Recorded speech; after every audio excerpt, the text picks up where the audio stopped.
Centenario is the automaker's tribute to the 100th birthday of company founder Ferruccio Lamborghini.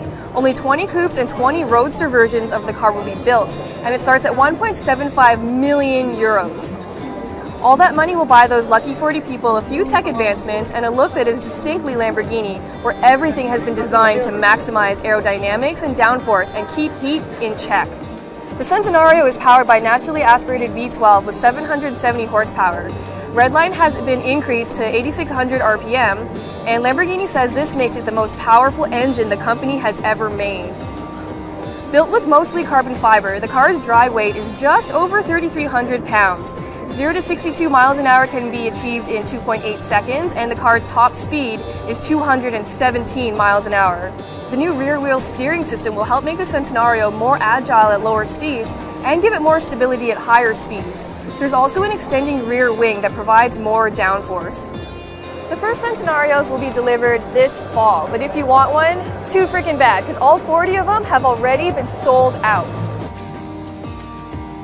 This is the Huayra BC, and it's meant to do battle with cars like the LaFerrari. So you know Pagani means serious business with this one.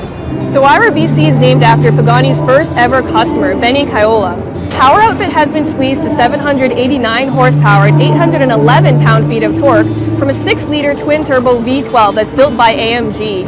That's hooked up to a unique 7-speed gearbox. It's an automated manual transmission that can shift in just 75 milliseconds compared to the standard car's 150 milliseconds. Top speed is estimated to be around 220 miles per hour, and the sprint to 60 miles an hour can take around 2.8 seconds.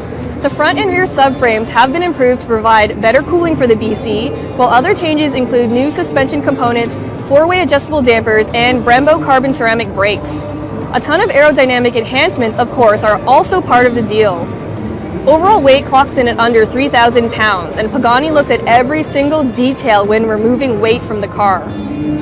Only 20 of these Pagani Huayra BCs will ever be made, and if you wanted one, too bad, because all of them have already sold out before the car was even unveiled. And even if it wasn't sold out, they cost about 2.35 million euros, so it's not like we'd be able to afford it anyways. The poor man's Z06, it combines most of that car's performance, goodies, and capability, but without the supercharged engine. Instead, it makes do with the standard 6.2-liter V8 with only 460 horsepower. That comes mated to either an 8-speed automatic or an exceptionally smooth 7-speed manual. Other toys include the Z06's magnetic ride control system, as well as revised stabilizer bars and unique springs, plus an electronic limited slip differential and plus-size Brembo brakes. On top of all this, you can of course opt for the Z07 package with carbon ceramic brakes and Michelin Pilot Sport Cup 2 tires that help it deliver 1.2 Gs of lateral cornering capability. Overall, Chevy says it's a second faster around its test track than the old ZR1. All this, and it looks fantastic too, both inside and out. I mean, just look at that outrageous blue interior. Outside, it's got that Z06 style grille and wider rear fenders. And let's not forget the classic hash marks on the front fenders. Part of the ongoing partnership between Mazda and Fiat, this car takes performance to a new level, or at least it's supposed to, but someone forgot to tell the guys who worked on the engine. Under the hood is a tiny turbocharged 1.4-liter 4-cylinder engine. It's small, but it does make impressive horsepower at 170 horsepower and 184 foot-pounds of torque. The problem is, that's just 10 more than the Fiat version. The good news is, there are rumors the US spec model will get even more. I sure hope so. A bar says it'll do 0 to 62 miles an hour in 6.8 seconds. A 6-speed manual will be offered, as well as the world's coolest sounding automatic transmission, the Sequentiale Sportivo. More than just a silly paint job, it comes with a sport-tuned exhaust and a standard limited slip differential. If you're an Italian car snob, you'll probably care that each one of these vehicles comes certified by an Abarth technician and comes with a special numbered plaque. You'll probably care less about the price, and that's a good thing because I don't know what it is yet, but I can tell you I bet it'll be one expensive Miata. The coupe's new look is highlighted by a long clamshell hood, new LED headlights, and a new take on that signature Aston Martin grille and taillights. The profile is arguably the coupe's best angle, as the gorgeously sloping roofline and exaggerated rear haunches easily makes this the best looking car in the whole lineup. The DB11 is built on a new aluminum architecture that is lighter and stronger. The Grand Tour is powered by a 5.2-liter twin-turbo V12 with stop-start, and the British automaker claims that this is the most efficient DB in its history. Hooked up to an 8-speed automatic transmission, it has 600 horsepower and 516 pound-feet of torque, making the DB11 the most powerful DB ever. It also has a top speed of 200 miles per hour and can sprint to 62 miles an hour in 3.9 seconds. Aston Martin also has plans for a V8-powered DB11 and will likely source that engine from AMG. 3 drive modes will be available: GT, Sport, and Sport Plus, which will change how responsive the car is. Performance is bolstered by torque vectoring by braking and adjustable damping. Inside, the DB11 gets a 12-inch display and some other technology developed with Daimler, like an 8-inch TFT instrument cluster. The setup will be controlled by a dial and an optional touchpad that understands smartphone gestures. A new self-parking feature and a 360-degree camera is also available. The car arrives in the last quarter of 2016. So this DB11 is the most powerful and the most efficient DB that's ever existed, and I'm going to argue that it's also the most sexy. The GTC and the Lusso parts of the name come from historic Ferrari models, while the 4 signifies how it has 4 seats. So the name and increased practicality aren't that sexy, but everything else about the car is still pretty hardcore. Powered by an incredibly rare, naturally aspirated 6.3-liter V12 that revs all the way to 8,000 RPM, the GTC4 Lusso puts out 680 horsepower and 514 pound-feet of torque. 80% of that torque is accessible at a low 1750 RPM. This makes it more powerful than the FF it replaces, but Ferrari also says that it's 30% more efficient.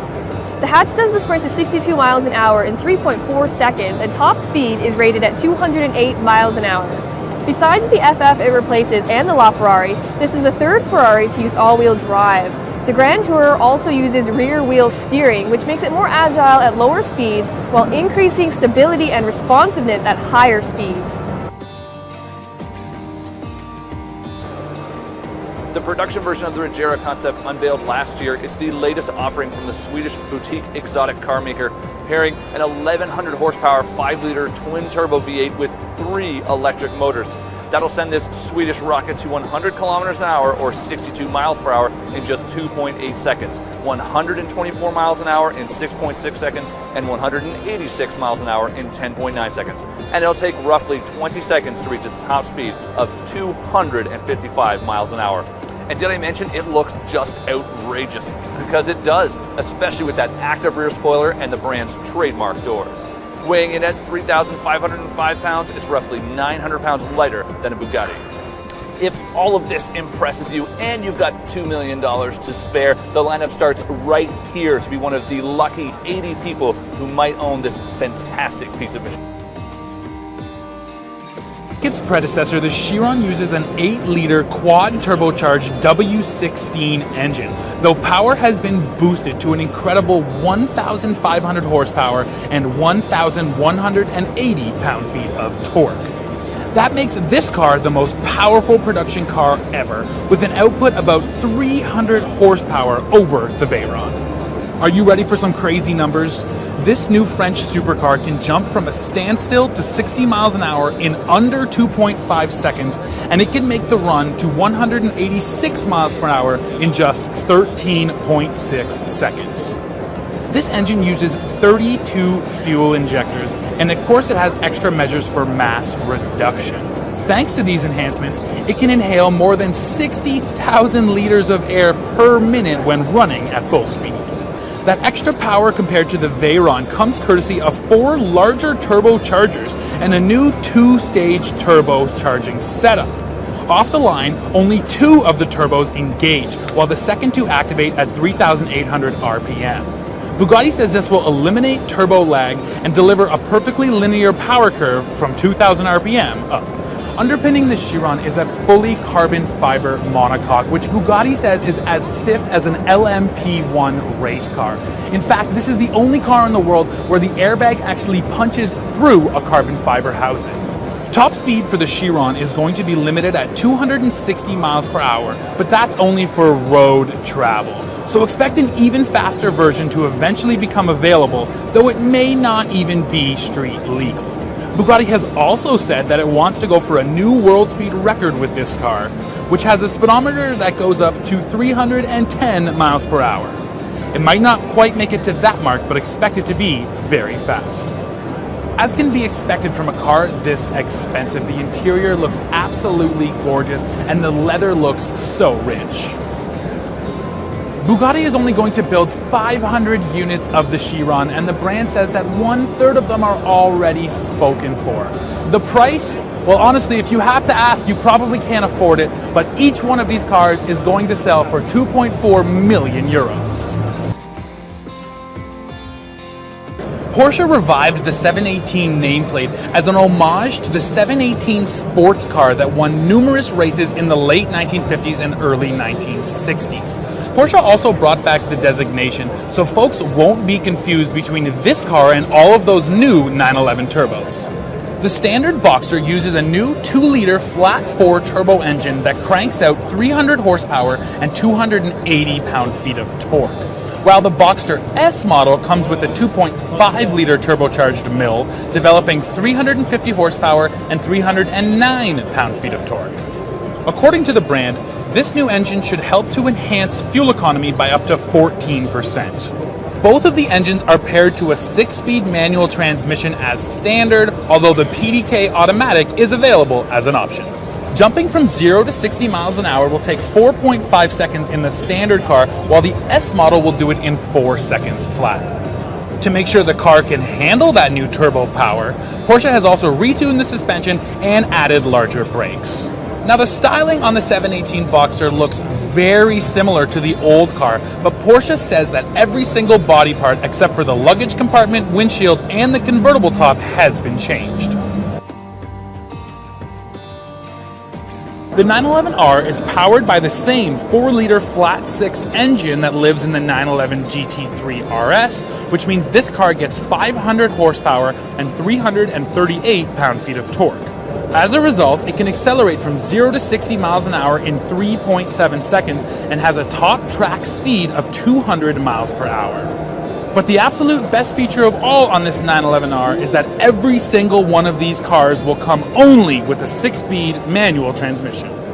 On the inside, the 911R comes equipped with full bucket seats with carbon fiber backrests, which are wrapped in a houndstooth design, paying homage to the original 911 from the 60s. It also gets a unique GT Sport steering wheel. Like the GT3 RS, this car also features standard rear axle steering, which Porsche says has been tuned to offer direct turn-in response and precise handling. To make sure it can stop, the R is fit with 16.1-inch front brake rotors and 15.4-inch rear brake rotors inside of 20-inch wheels. So sure, there's no large rear wing pushing it into the ground, but the R model does benefit from weight savings. About 100 pounds has been stripped from this car compared to the GT3 RS, and the R model tips the scales at 3,021 pounds. To save that weight, the front luggage compartment lid and front fenders are made from carbon fiber, while the roof is made of magnesium, which also helps to lower the vehicle's center of gravity. The back seats, interior insulation, air conditioning, and audio system have also all been stripped out of this car to help save weight. The 911R will reach US dealerships in late summer of 2016 with the base price tag just shy of $186,000.